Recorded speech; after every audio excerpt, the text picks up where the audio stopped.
Good morning and welcome everyone.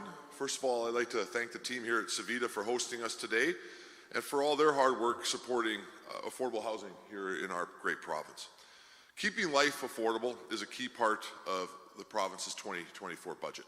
In fact, more than 90% of our ministry's annual budget flows directly to individuals and organizations that are supporting vulnerable Albertans. Earlier this year, I announced a one-time $10 million increase in operating funding to help housing providers continue to house low-income Albertans during high inflation. I'm here today to build on that commitment.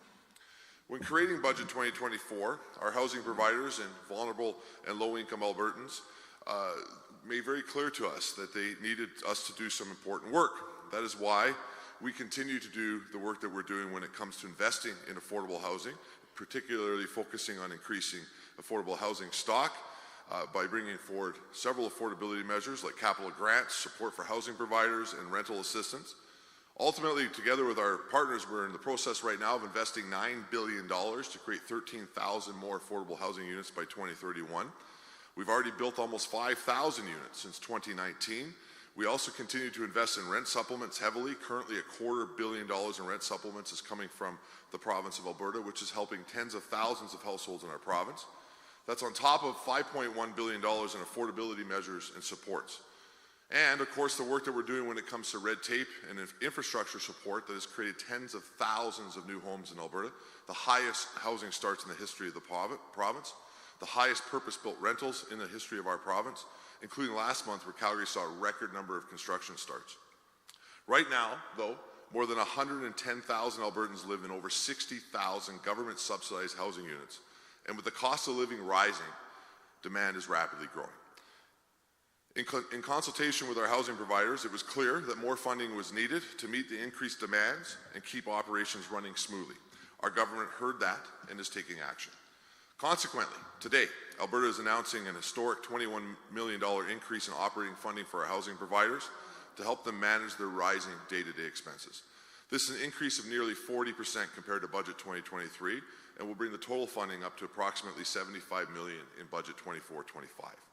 This funding will be distributed to all housing providers across the province that operate family and community housing. Our housing providers will be able to put this money to use in supporting their hardworking staff, covering utilities and routine maintenance, and addressing costs associated with unit turnover, processing applications, and managing wait lists. These are critical operations and services that we simply cannot put on the back burner. By ensuring operations run smoothly, we can assure that vulnerable and low-income Albertans have access to affordable places to call home. I do want to take a minute to talk about how today's $75 million commitment into our Stronger Foundation strategy works.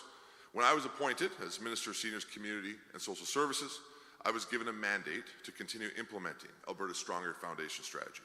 And we will continue to enact our 10-year plan and important work we're doing to build affordable housing across our province.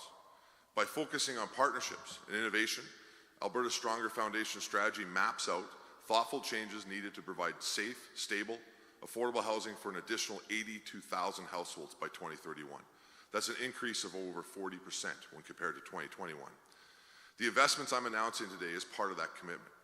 Though we can make sure that our housing providers keep units open and available and operations running smoothly. Because at the end of the day, this is an investment in our province and in all Albertans. Our government will keep working hard to make sure all Albertans, including vulnerable Albertans, members of our communities and those struggling because of the rising costs have a roof over their heads and a safe place to call home. And we are proud of all the hard work Alberta and our housing partners are doing to make that happen. Through our partnerships, we can continue to build capacity within the affordable housing system and make sure Alberta continues to be the best province to live, work, and raise a family.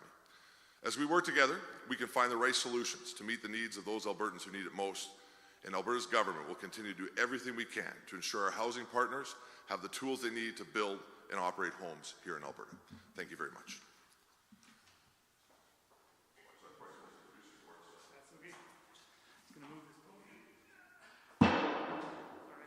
Good morning, all. My name is Gord Johnson. I'm honored to serve as the CEO of Savita. Not quite as tall a minister here. A large provider of community and affordable housing here in Edmonton. I'm pleased to be here this morning surrounded by colleagues and partners who share our commitment to provide safe and affordable homes for all those in need. On behalf of Savita and the well over 15,000 Edmontonians who live in the over 5,300 Savita homes every day, and the additional 8,000 people living in homes accessing the rental assistance benefit we administer, I want to express our sincere gratitude to Minister Nixon and the Government of Alberta for the continued support and significant increased investment this government is making into affordable housing. As an affordable housing provider at Savita, we continually witness the immeasurable impact that investments such as these have on the lives and outcomes of those that we're here to serve. Lendrum, where we stand today, is Savita's newest community and the result of a joint investment by Savita at all levels of government. This stunning transit-oriented complex enables us to offer substantially lower than market rent in perpetuity for those in need, which includes the over 300 people who currently call Lendrum home. The operating funding announced this morning represents an almost 25% increase in Savita's operating budget allocation compared to our budget in 2023. The impact that this increased investment will have cannot be overstated, enabling us to better address inflationary pressures and continue to provide vital housing services without compromising on quality. A large portion of this funding will be directed toward essential demand capital maintenance, which translates into tangible quality of life improvements for the thousands of individuals and families that we serve. The ripple effect of funding affordable homes extends far beyond the walls of our buildings. Keeping affordable homes safe and updated allows us to reduce homelessness, improve health outcomes, and create opportunities for those in need to advance their lives. Investing in affordable housing is an investment into the future, supporting stronger, more economically stable families and thriving communities. I want to emphasize again how grateful we are for this support. Every dollar invested in maintaining our housing represents an immeasurable investment in those in need and overall community well-being. We look forward to continuing to collaborate with the Government of Alberta toward a future where everyone has access to dignified, safe, and affordable housing. Thank you.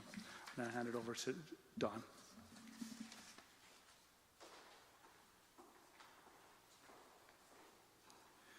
Thank you very much, Gord. Thank you very much, Minister. Good morning. My name is Don Herring, and I am the chairman of West Winds Communities, a housing management body operating over 400 units in the Foothills region south of Calgary. I am also a director of the Alberta Seniors and Community Housing Association, which represents seniors and community housing partners serving over 60,000 Albertans. The budget funding increase from the Ministry of Seniors and Community Social Services reflects our commitment to increase inclusive, thriving communities where everyone can live with dignity and pride. As we invest in maintenance and operations at West Winds, community housing program not only preserves our buildings, we're safeguarding the dignity and fostering the stability and ensuring every member of our community has a place to call home. It successfully offsets many of the operating cost increases that we are now facing and allows us to increase services through a tenant support worker for a coordinator for our residents. We applaud the ministry for investing to preserve our community housing program and to help ensure affordable housing options for many more Albertans. We're really grateful for the support from the minister this morning. Thank you very much. Thank you. That concludes the formal section of the announcement. We will now take questions. When called, please call out your name and outlet, and you will be restricted to one question and one follow-up. We'll begin with the room and then move on to the phone lines. Thank you. It's Sherlane Skolsky with CTV News in Edmonton, and I apologize. My questions aren't directly related to today's announcement. We're hearing today's federal budget, and it'll be for the minister. We're hearing today's federal budget will be focused largely on housing. I guess, what would you like to see from the feds in this area? Is it as simple as money with no strings attached? If so, how much and how would you use it? Well, I think we'd like to see a couple things from the feds. First, we're glad to see that the federal government is finally taking housing serious, and we welcome the fact that they will make this a large part of their budget. I've been in contact with Minister Fraser this week and anticipate we'll speak later this week about potential opportunities for Alberta based on what we see in the budget today. To be clear, the province will not accept strings attached like things like green building codes or things that we think ultimately will make our construction industry cost more and raise the cost of both rent and mortgage rates because of the increased cost of construction that would bring on our province. And further that, we won't accept any stepping on us inside our jurisdiction. But we are prepared to work with the federal government. Minister Fraser has made clear to me that he's prepared to do a deal with the province. We'll have to see what that looks like in the coming days. But we would like to see a significant on-par investments that we saw in places like both Quebec and BC on both sides of the spectrum, particularly increased investments in capital investments with our partners when it comes to actual building of things like affordable housing, seniors' homes, low-income housing. As well as some of the work that seems to be taking place in BC with the federal government around unique opportunities to be able to use debt financing in different ways to be able to help the economy. We're open to both of those conversations. And I do hope that the federal government is serious about making a deal with the province. They've indicated that they are. I think it's unfortunate we had to go as far as to legislate to get them to the table, but I'm happy they're at the table, and I hope we can get things moving for Albertans. And just to follow up on a slightly similar but different topic, you say your government is investing in rent supplements and housing builds to help lower rent, yet we continue to see reports like last month's by rentals.ca that found Edmonton's rent increased by nearly 20%, leading the country in terms of rental growth. I guess, what do you say to those who look at those numbers and suggest the government's efforts aren't yet working? We continue to still have the most affordable rent in the country.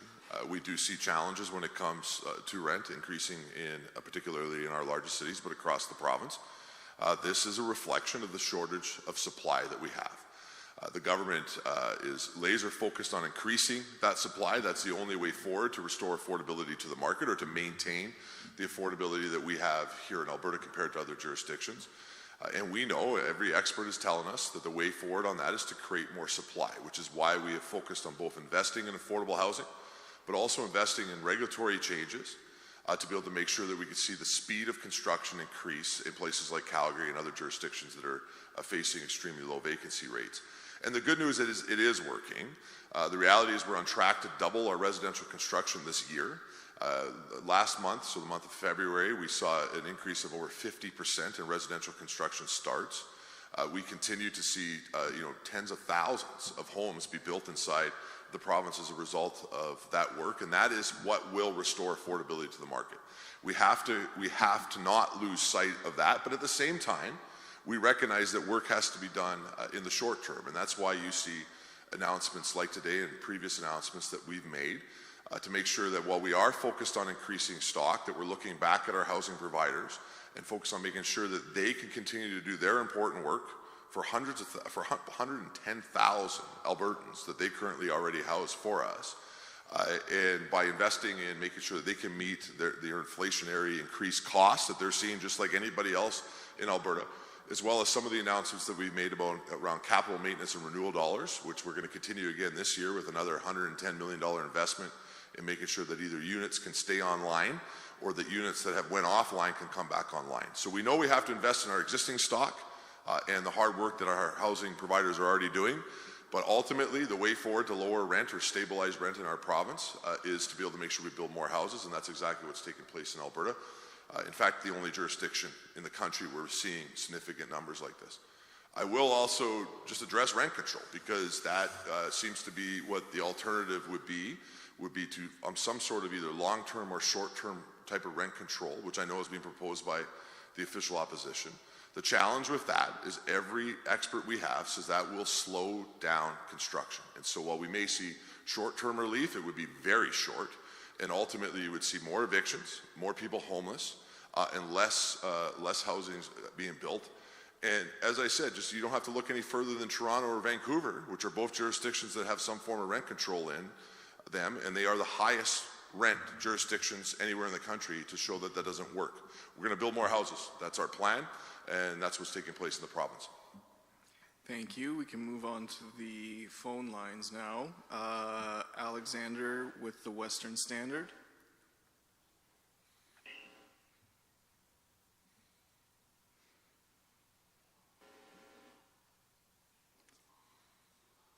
Operator, please call him. Alexander, your line is open. Hi there. My questions are for the minister. So Calgary's mayor recently said in an interview that the city will continue to negotiate directly with Ottawa for financial support despite Alberta's proposed legislation earlier this week. Has the minister heard from your federal counterpart on the matter, and if so, has the federal counterpart said they will continue to go around the province to cut deals directly with the city? I have heard from my federal counterpart. I mean, Minister Fraser and I do meet on a regular basis. We met in Edmonton just a couple weeks ago, and we are in contact at the political level, as well as both of our departments on a regular basis. I have also heard from him since we tabled Bill 18 in the legislature. They have indicated that they are prepared to sit down and do a provincial level deal that would move us forward as a province and allow the province, one, to respect our jurisdiction, but more importantly, to be able to make sure that the province can do our role in helping make sure that we can distribute funds across this province.